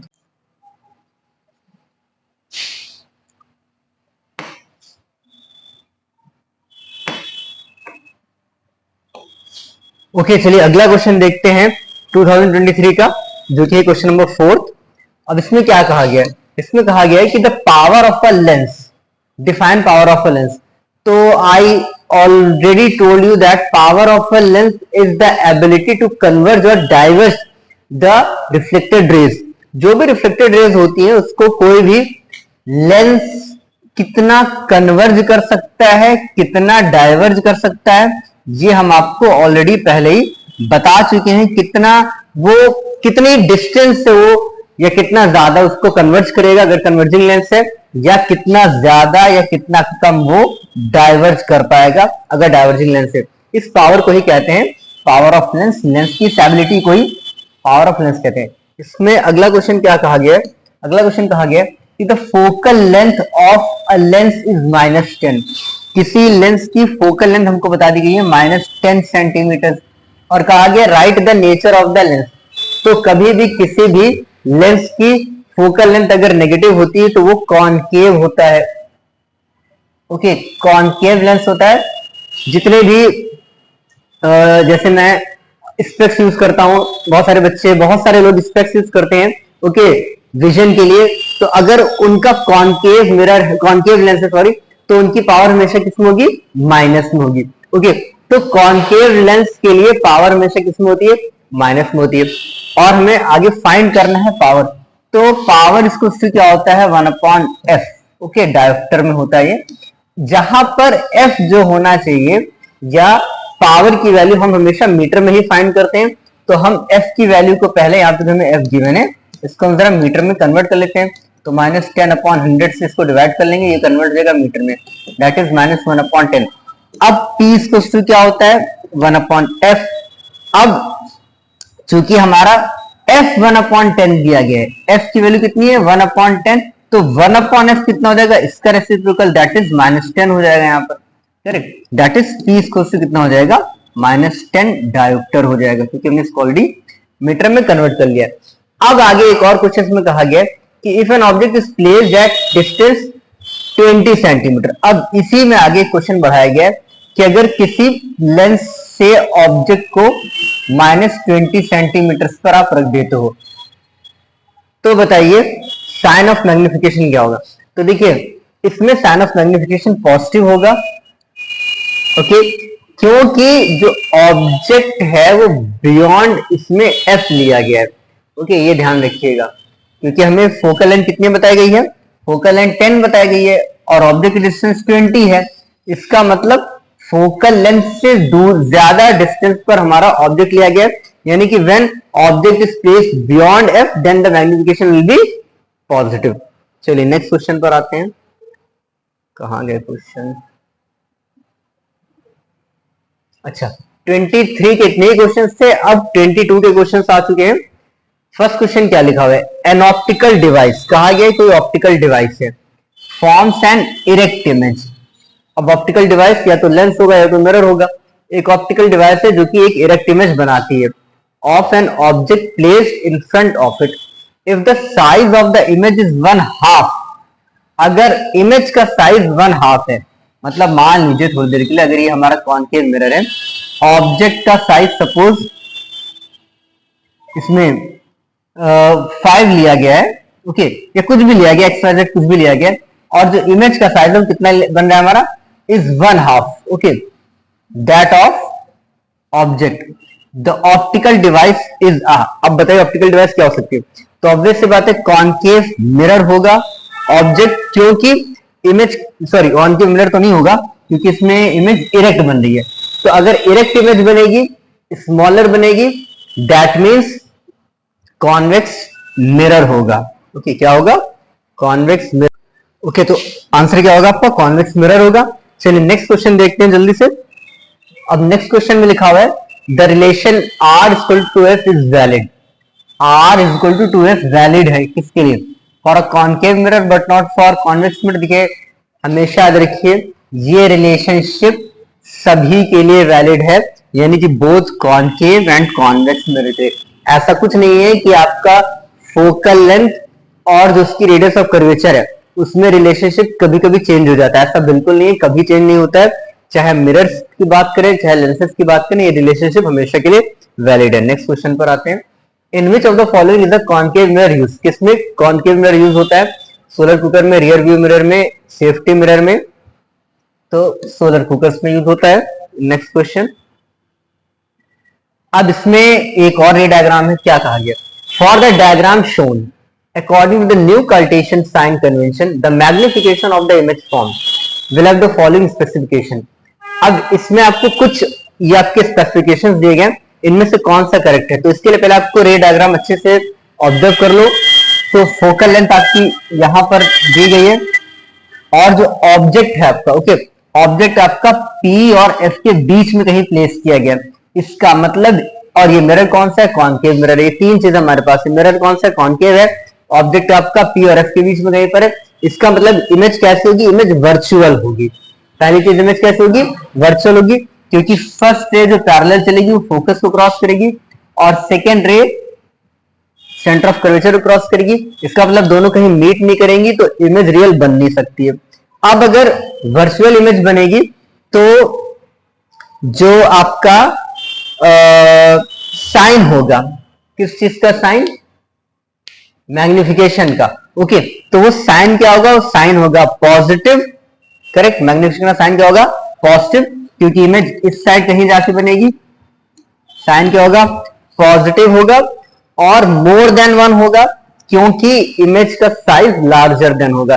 इसका मतलब जो आपका स्पेसिफिकेशन बी है दैट इज करेक्ट। साइन क्या होगा इसका, पॉजिटिव होगा, व्यू मोर देन वन हो जाएगा। ओके, नेक्स्ट क्वेश्चन पर आते हैं जल्दी से। Radius of curvature of a converging mirror, okay, किसी कन्वर्जिंग मिरर की रेडियस ऑफ कर्वेचर हमसे बताई गई है, कितनी बताई गई है देखिए जल्दी से।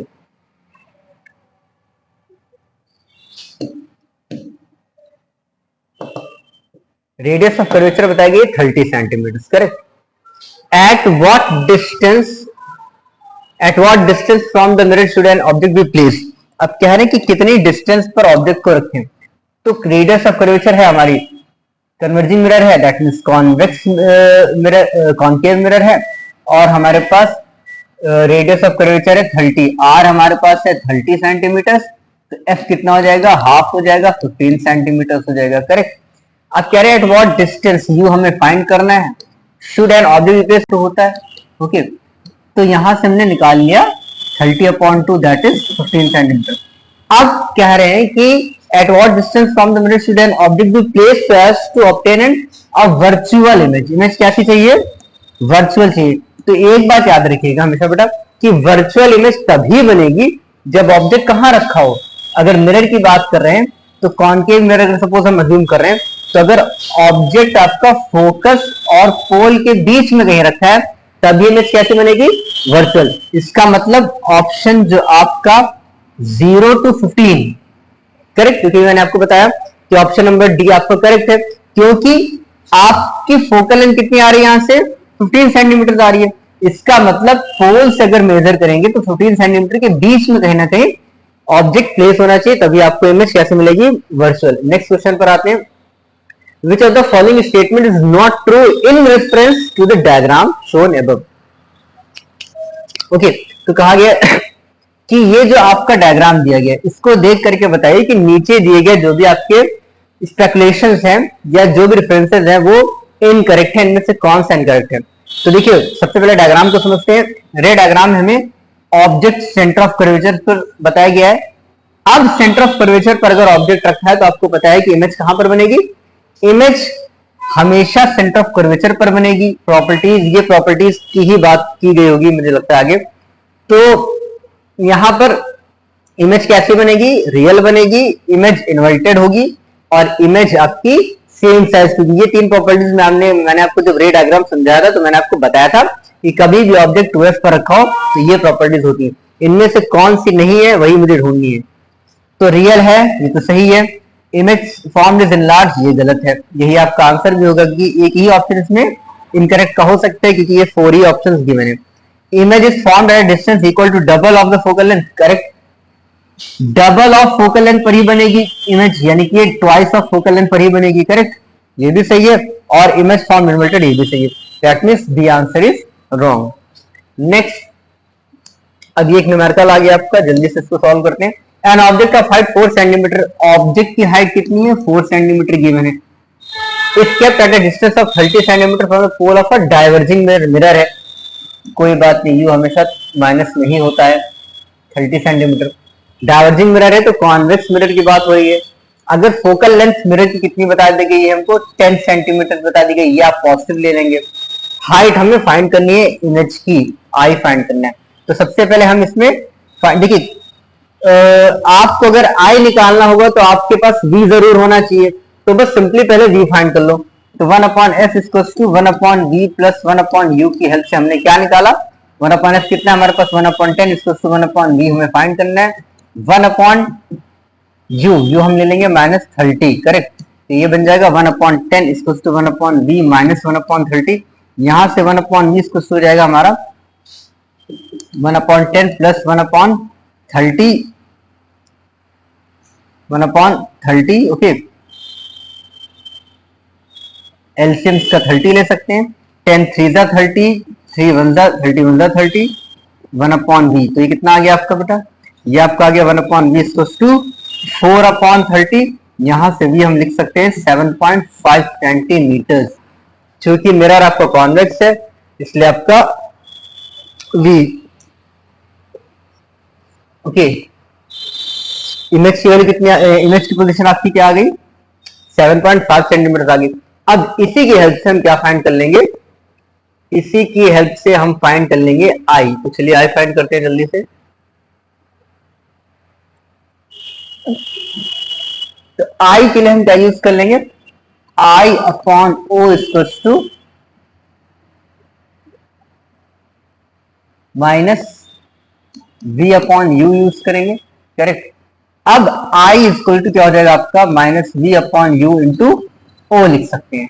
यहां से आई इक्वल टू हमारे क्या रहेगा, माइनस वी कितना हमने फाइंड किया है 7.5, और अपॉन में आई इक्वल टू माइनस 7.5, अपॉन में यू की प्लेस में ले लेंगे -30 इंटू ऑब्जेक्ट कितना है 4 है, तो ये माइनस से माइनस कैंसिल हो जाएगा। तो आई इक्वल टू क्या मिलेगा आपका 4 7.5 30 ही मिलेगा, अपॉन 30 कैंसिल आउट होगी, इमेज हमारी 1 सेंटीमीटर होगी पॉजिटिव, यानी कि आपका आंसर क्या आ गया 1 सेंटीमीटर। आई होप आपको ये कैलकुलेशन समझ में आ गई होगी। I upon O equal to minus V upon U, ये आपका मैग्निफिकेशन होता है। यहां से हम I equal to V upon U into O लिख सकते हैं, बाकी वैल्यूज पुट अप करके आपने आंसर फाइंड कर दिया। नेक्स्ट क्वेश्चन पर आते हैं जल्दी से। If a lens and a spherical mirror both have focal length of 15 centimetre, एक लेंस और एक मिरर दोनों की फोकल लेंथ माइनस में गिवन है, तो it may be concluded that, तो ऐसा कहा जा सकता है कि दोनों कॉनकेव हैं, लेंस कॉनकेव है, मिरर कॉन्वेक्स है। मिरर कॉन्वेक्स नहीं हो सकता है, कॉनकेव मिरर में फोकल लेंथ नेगेटिव होगी, और कॉनकेव लेंस में भी फोकल लेंथ नेगेटिव ही होती है, both are concave. Correct answer is A. A student determines the focal length of a device A by focusing the image of a far-off object on a screen placed on the opposite side. कहा जा रहा है कि कोई student है, वो किसी object की इमेजेस किसी डिवाइस के पीछे देख पाता है, मतलब ऑब्जेक्ट यहां रखा है तो इमेज यहां कहीं पर बन रही है, हो सकता है नीचे बन रही हो, ओके। अब ये पूछा गया कि बताइए डिवाइस क्या हो सकती है, तो देखिए कॉनकेव लेंस तो नहीं होगी, क्योंकि अगर कॉनकेव लेंस आप अज्यूम कर रहे हो तो इमेज इधर बनेगी, करेक्ट। तो कॉनकेव लेंस रॉन्ग आंसर हो जाएगा। कॉनकेव मिरर भी नहीं होगी, कॉन्वेक्स लेंस करेक्ट है, कॉन्वेक्स मिरर रॉन्ग है, तो आंसर सी इसमें करेक्ट हो जाएगा। नेक्स्ट क्वेश्चन पे आते हैं। When light is incident on a glass slab, कहा गया कि किसी ग्लास स्लैब पर जब लाइट इंसिडेंट होगी, लाइट इंसिडेंट हो रही है, इंसिडेंट हो गई, तो the incident ray, refracted ray and emergent ray are in 3 media, ये ए मीडिया हो गया, ये बी मीडिया हो गया, ये मीडियम हो गया, और ये सी मीडियम हो गया। कहा गया है आर द रिफ्लेक्टिव इंडिसेस, और अच्छा if n1 n2 and n3 are the reflective indices, A medium की रिफ्लेक्टिव इंडेक्स n1 है, बी की है n2 और सी की है n3, रिफ्लेक्टिव इंडेक्सेस हैं, इंडिसेस हैं। और एक पॉइंट और बताया गया है इसमें कि इसमें इमर्जेंट रे पैरेलल है इंसिडेंट रे के, मतलब आई पैरेलल है इंसिडेंट रे के, यानी कि incident ray sorry I parallel है इमर्जेंट रे के, ओके। आई पैरेलल है इमर्जेंट रे के, तो बताइए कौन सा इसमें से ऑप्शन करेक्ट है। तो देखो बेटा, अगर I और E पैरेलल हैं, इसका मतलब N1 की वैल्यू N3 के बराबर हो जाएगी, बस इसको ढूंढ लीजिए आप। N1 और N3 कहाँ इक्वल दिए गए हैं, वही आपका करेक्ट ऑप्शन रहेगा डी, क्योंकि इन दोनों की रिफ्लेक्टिव इंडेक्सेस सेम होंगी, यहां पर लाइट की स्पीड इन दोनों मीडियम में सेम होगी, इसका मतलब I और E के पैरेलल होने का मतलब है N1 और N3 इक्वल है, option number D is correct, बाकी वो ऑटोमेटिकली करेक्ट हो जाएगा। नेक्स्ट पर आते हैं। The image of a candle flame form by a lens is obtained on a screen placed on the other side. फिर बात वही आ गई कि किसी लेंस से किसी कैंडल की इमेज दूसरी साइड बन रही है, दूसरी साइड बन रही है, करेक्ट। रफ डायग्राम है, अब आप शेयर बना सकते हो। ये इमेज यहां कहीं बन रही है इसकी, मान लीजिए, ठीक है। And according to the new Cartesian sign convention, if the image is 3 times, image की साइज जो है वो ऑब्जेक्ट की थ्राइस है। अगर ये 1 सेंटीमीटर है तो इमेज आपका 3 सेंटीमीटर मान सकते हैं। तो लेंस कौन सा होगा? लेंस इसमें होगा बेटा कॉन्वेक्स लेंस होगा, 2 पार्ट में कॉन्वेक्स लेंस है, और मैग्निफिकेशन माइनस में होगा, इसलिए ऑप्शन नंबर सी करेक्ट है आपका, क्योंकि इमेज आपकी डाउनवर्ड डायरेक्शन में बन सकती है, बनेगी ही। ओके,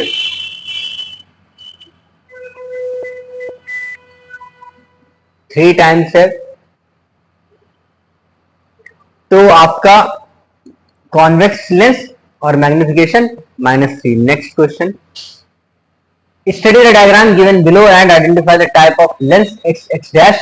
ये एक्स एक्स डैश एक लेंस है, इससे एक लाइट रे पास हो रही है जो कि डाइवर्ट हो रही है, तो मेरा लेंस हो गया कॉनकेव, लेंस हो गया आपका कॉनकेव, कॉनकेव हो गया, डाइवर्जिंग मिरर हो गया, डाइवर्जिंग लेंस हो गया। और कहा गया है and position of the point of the principal axis O O dash, ये ओ ओ डैश आपकी प्रिंसिपल एक्सिस पर 2 पॉइंट दिए गए, where the image of the object A B appears to be form, यहां पर इमेज हमारी बनती हुई दिखाई देगी। तो कहां पर बनती है इमेज हमें दिखाई देगी, क्वेश्चन पूछा गया है। क्वेश्चन पूछा गया है where the image of the object A B appears to form. तो देखो मिरर लेंस तो आपका कॉनकेव हो गया पहली चीज, और इमेज जो बनेगी वो O और Y के बीच में कहीं बनेगी। क्यों? क्योंकि ये light ray will appear to meet somewhere between pole and this point. Okay, अब यहां पर आपका फोकल लेंथ भी, फोकस भी हो सकता है, सेंटर ऑफ कर्वेचर भी हो सकता है, बट जो भी है प्रिंसिपल एक्सिस से, सॉरी पोल से लेफ्ट हैंड साइड पर ये इमेज फॉर्म होगी, यानी कि O और Y के बीच में concave and between O and Y। Next question, अब नेक्स्ट क्वेश्चन फिर एक न्यूमेरिकल आ गया, चलिए इसको सॉल्व करते हैं जल्दी से, ठीक है। अब नेक्स्ट क्वेश्चन में कहा गया an object of height 3 centimetre, O कितना है हमारे पास 3 सेंटीमीटर है, is place vertically on the principal axis of a convex lens, ठीक है, कॉन्वेक्स लेंस के सामने रखा गया, when the object distance is 37.5, जो हमारे पास कितना है -37.5 सेंटीमीटर।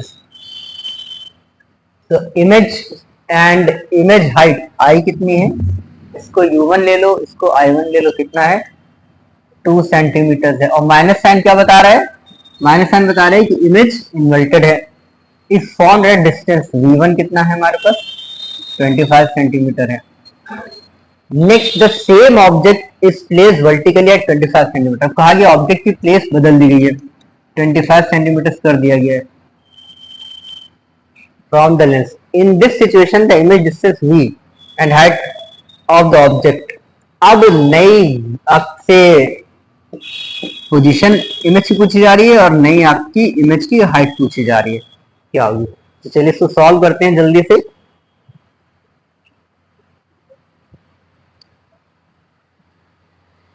आई होप क्वेश्चन आपको दिख रहा होगा, मैंने जूम कम किया है। चलिए इसको हम स्टार्ट करते हैं। तो सबसे पहले ये ऊपर वाले जो हमें डेटा दिए गए हैं, यहां से हम f फाइंड कर देते हैं। क्या फाइंड कर लेते हैं, f फाइंड कर लेते हैं। तो 1/f इक्वल्स टू 1/, और चूंकि ये क्या है लेंस है, तो 1/v माइनस 1/u हो जाएगा।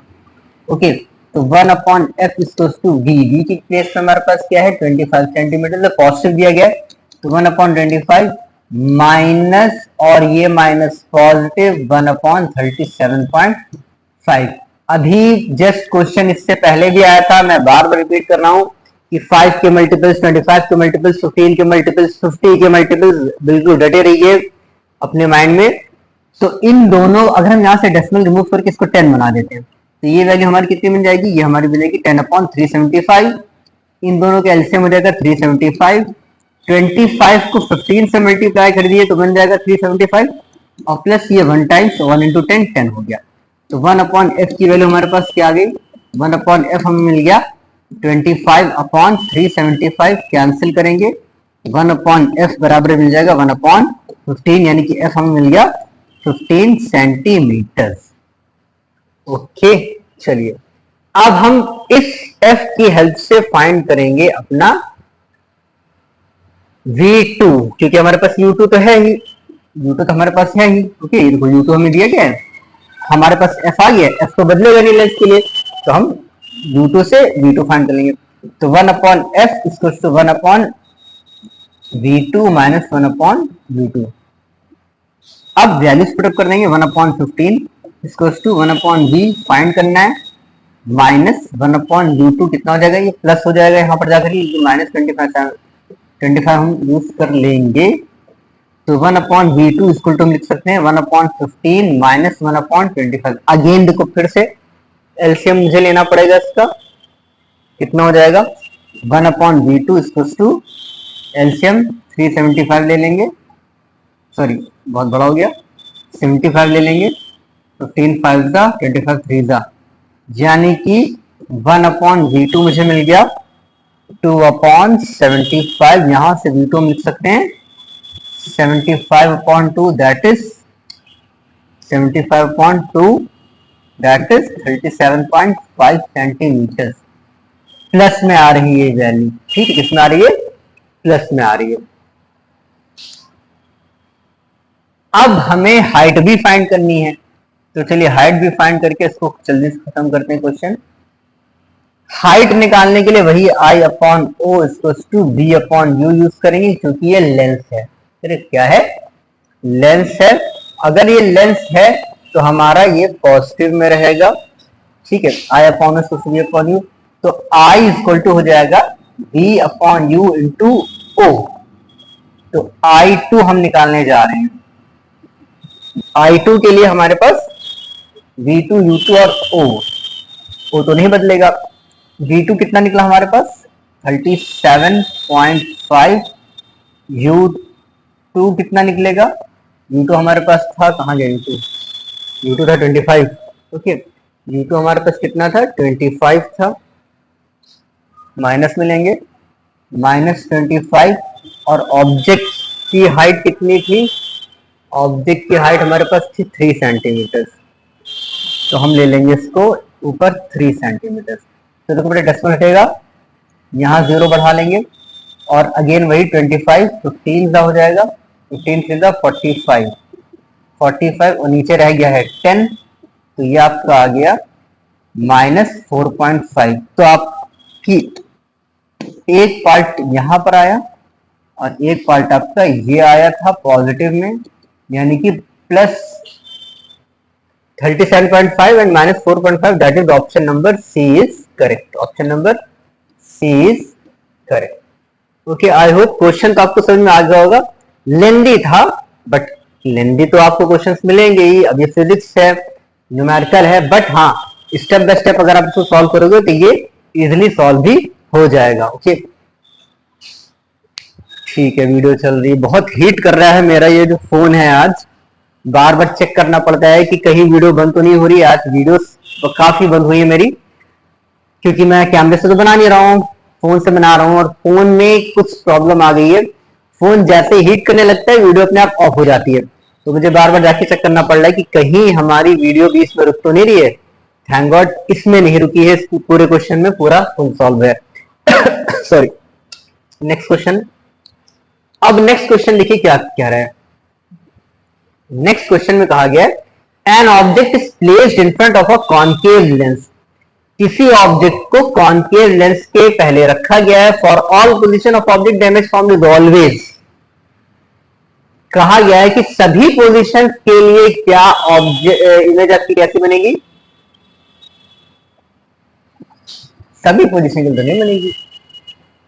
क्या कहा गया है, an object is placed in front of a concave lens, concave, अच्छा कॉनकेव लेंस है, ओके, मेरे माइंड में कॉन्वेक्स लेंस चल रहा था, सॉरी, कॉनकेव लेंस है, तो सभी पोजीशन के लिए आपकी जो इमेज होगी वो वर्चुअल होगी, डिमिनिश्ड होगी, इरेक्ट होगी, बी आंसर सही है। ओके, तो कॉनकेव लेंस है, इसीलिए कहते हैं बेटा कभी कभी माइंड थोड़ा सा डाइवर्ट हो जाता है। कॉन्वेक्स लेंस इतनी देर से पढ़ा देते, बार बार कॉन्वेक्स लेंस माइंड में आ रहा था, तो मैंने कॉन्वेक्स लेंस इमेजिन कर ली। कॉन्केव लेंस लेगा तो कॉन्केव लेंस में सोचते ही नहीं है, हमेशा इमेज वर्चुअल बनेगी, हमेशा इरेक्ट बनेगी और डिमिनिश बनेगी। Okay, next question. A ray of light starting from air passes through a medium। अब कह रहे हैं कि एक लाइट रे किसी एक मीडियम से पास हो रही है। अरे ऑफ लाइट स्टार्टिंग, पहले इसका कलर चेंज करें। अरे of light starting from air, air से आती है, किसी एक मीडियम में पास हो जाती है, जिसका रिफ्रैक्टिव इंडेक्स कितना है 1.5 है। ठीक है, एंटर्स इनटू द मीडियम दिया, एक और मीडियम है, इसमें एंटर हो रही है, जिसका रिफ्रैक्टिव इंडेक्स कितना है 1.33।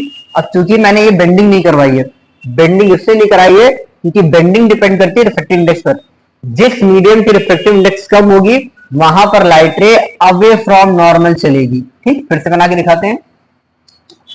एक मीडियम, ये दूसरा, ये तो ऊपर एयर है, ये सपोज एक मीडियम 1 है, ये एक मीडियम 2 है। एयर से कोई लाइट रे ऐसे बेंड हुई, अब इस मीडियम की रिफ्रैक्टिव इंडेक्स कितनी है 1.5, मतलब एयर से कम है, तो यहां पर लाइट की स्पीड क्या होगी, कम होगी, तो लाइट रे टुवर्ड्स द नॉर्मल बेंड हो गई। यहां पर कितनी थी 1.5 थी।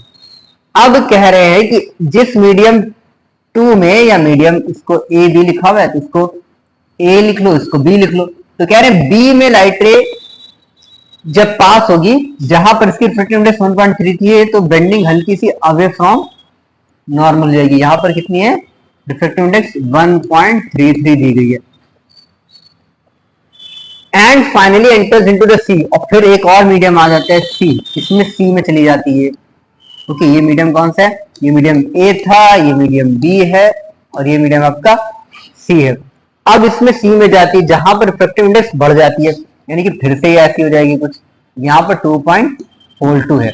ओके, यहाँ पर रिफ्रैक्टिव इंडेक्स कितनी 1.5, डी में है 1.33, सी में 2.42। अब आपसे क्वेश्चन छोटा सा पूछा गया, then for which of the following pairs of media bending of light is least. देखिए हम बेंडिंग ही इतनी देर से करवा रहे थे, सबसे कम बेंडिंग आपको कहां दिखाई दे रही है।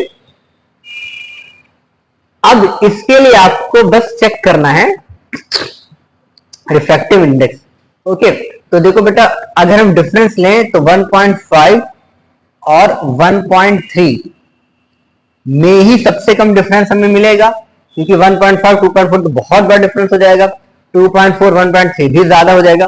तो चूंकि रिफ्रैक्टिव इंडेक्स ए से बी में आते समय बहुत ही कम डिफरेंस आ रहा है, इसलिए ए टू बी में ही बेंडिंग लीस्ट होगी। तो अगर बेंडिंग कभी पूछी जाए, मीडियम को कंपेयर कर लेना, डिफरेंस निकाल लेना, दो रिफ्रैक्टिव इंडेक्सेस अगर दी जाए या 3 रिफ्रैक्टिव इंडेक्सेस दी जाए, तो कोई भी 2 पहले चूज कर लीजिए, उसका डिफरेंस ले लीजिए, देखिए कितना आ रहा है, फिर अगला 2 चूज कर लिए, देखिए कितना आ रहा है। जिन 2 पेयर्स के बीच, यानी कि जिस पेयर के बीच का डिफरेंस सबसे कम होगा, बेंडिंग वहीं पर ही कम होगी। तो option number B is correct.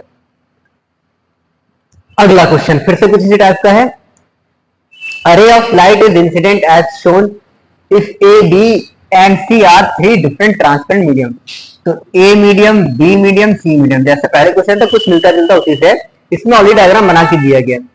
Then which among the following options is true for the given diagram. कौन से ऑप्शन करेक्ट होंगे, तो ऑप्शन को आप पहले चेक करो। देखिए angle 1, angle 2, angle 2, angle 3, angle 3, angle 4,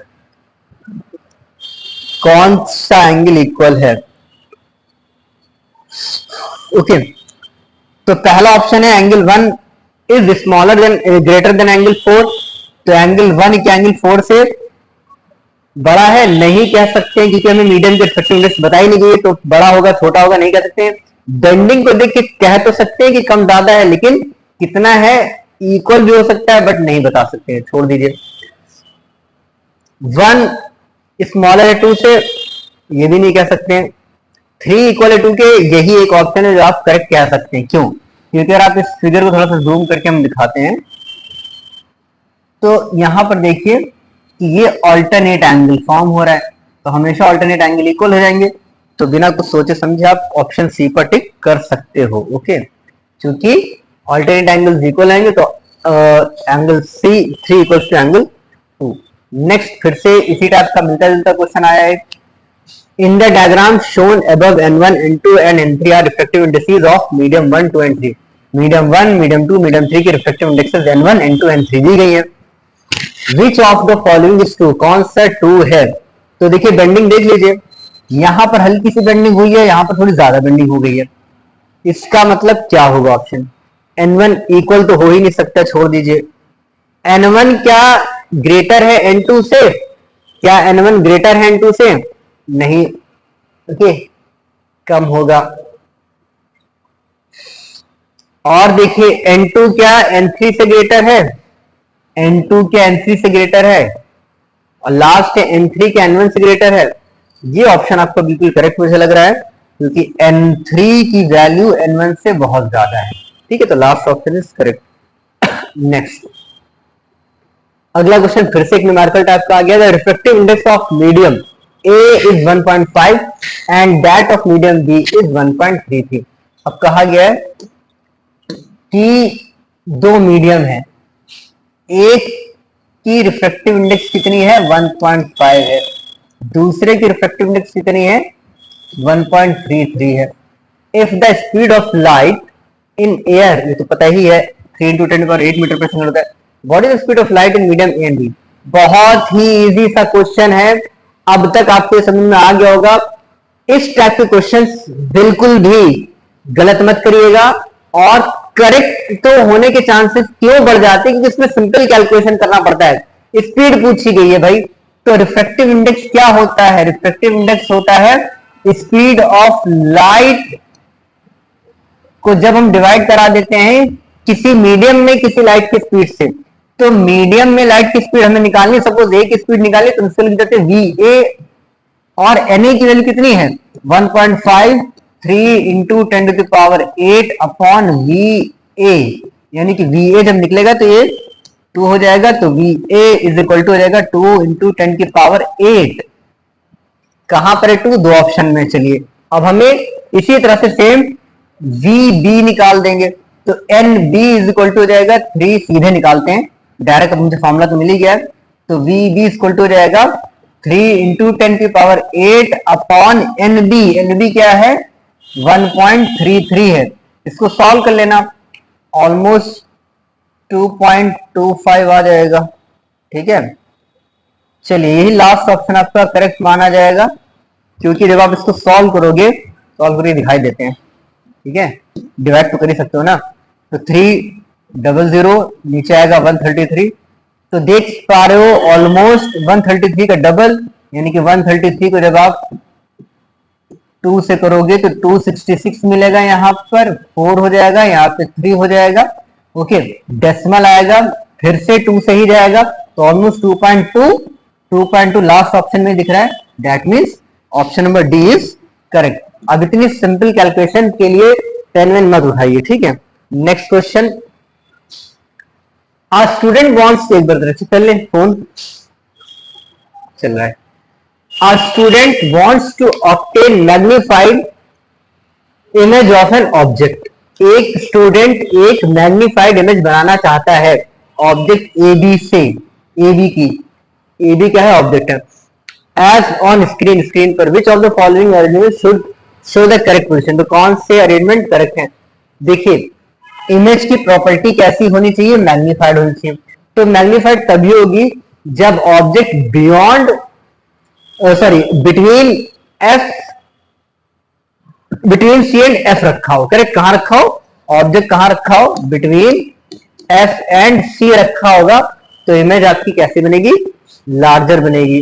और आपका इसमें लेंस लिया गया है कॉन्वेक्स लेंस। चलिए तो सिंपल से बेटे ढूंढ लीजिए, तो एफ पर तो इक्वल बन जाएगी, सॉरी एक्सक्यूज मी। अगर ऑब्जेक्ट आपने सी पर लिया हुआ है तो इमेज इक्वल इन साइज होती है, तो option A is wrong.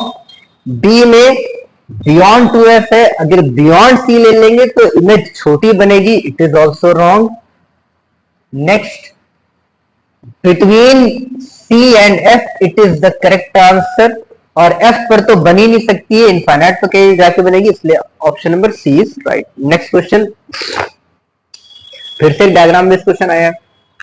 The following diagram shows the use of an optical device. एक ऑप्टिकल डिवाइस यूज की, पता नहीं कोई ऑप्टिकल डिवाइस होगी। देखो बेटा, डाइवर्जिंग, डाइवर्ट हो रही है रेज, तो इसका मतलब ये क्या हो जाएगा, ये और इधर से रेज आ रही है, इसका मतलब ये आपका कॉनकेव लेंस हो गया।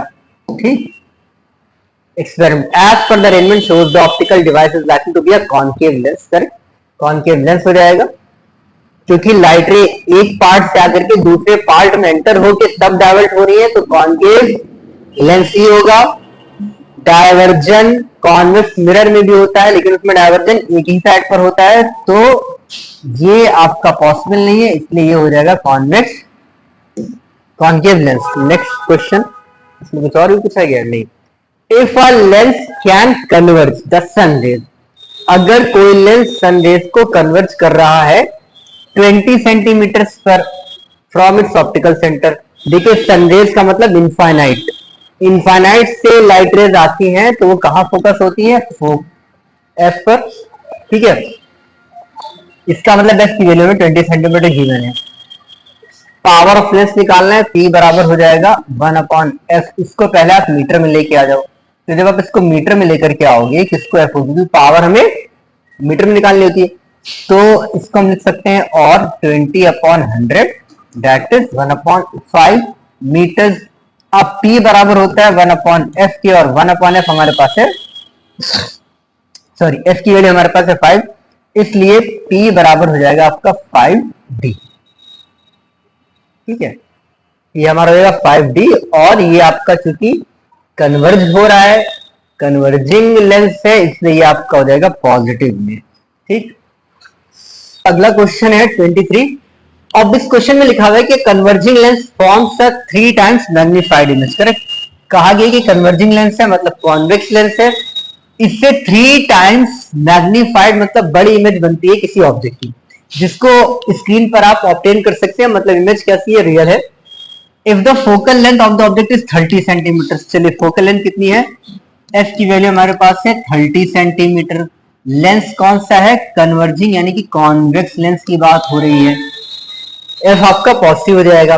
Then the distance of object U आपको करना है फाइंड। ओके, ऑब्जेक्ट की डिस्टेंस क्या हो जाएगी, इसके लिए हम 3 टाइम्स यानी कि मैग्निफिकेशन को यूज करेंगे। तो वी नो दैट m यहां पर कितना गिवन है, क्योंकि कन्वर्जिंग लेंस है इसलिए -3 गिवन है, तो -3 इसको टू लिख सकते हैं v/u। अब यहां से हम v -3u लिख सकते हैं, एक रिलेशनशिप हमें मिल गया यहाँ से। अब हम यूज करेंगे 1/f = 1/v - 1/u। यहां से हमें u की वैल्यू फाइंड करनी है, तो u को हम लिख सकते हैं 1/u बराबर 1/v, लेकिन अभी ना यूज करिए क्योंकि आपके पास रिलेशनशिप दी गई है, तो इसको डायरेक्ट नोट करते हैं। 1/30 = v की प्लेस पे हम लिख लेंगे 1/-3v और -1/u। अब इसके आगे यहां पर देखेंगे तो 1/30, यहां से माइनस माइनस साइन बाहर कॉमन ले लेते हैं, अंदर क्या बचता है 1/3v + 1/u। एलसीएम लो 3, ये u है, ठीक है, 3u नॉट v, क्या है 3u है आपका। ठीक है, तो 3u एलसीएम हो जाएगा, यहां से क्या बचेगा 1 + 3, कितना बचा 1/30 = -4/3u। थोड़ा शिफ्ट कर देते हैं, इसको शॉर्ट कर देते हैं ताकि दिखे आपको। ओके, ये पूरा ब्रैकेट कंप्लीट कर लीजिए इसको। अब हम लिख सकते हैं 1/30 = -4/3u के। अब देखो 3 10 30, ठीक है, अब u इधर मल्टीप्लाई करा लीजिए क्रॉस, तो ये 10 इधर क्रॉस मल्टीप्लाई हो जाएगा 4 × 10, यानी u की वैल्यू कितनी मिल गई हमें -40 सेंटीमीटर। ये आपका आ गया आंसर। Okay, next question. अच्छा, नेक्स्ट खत्म। तो ये आपका था लास्ट क्वेश्चन। आई होप आज थोड़ा सा डिस्टर्बेंस हुआ है, क्योंकि फोन से मैं ये आपका वीडियो रिकॉर्ड कर रहा हूं और फोन थोड़ा सा हीट कर रहा है, तो वीडियो बीच बीच में रुक रही थी। ओके, बट मैंने जितने भी क्वेश्चंस आपको करवाए हैं वो सारे के सारे इंपॉर्टेंट थे।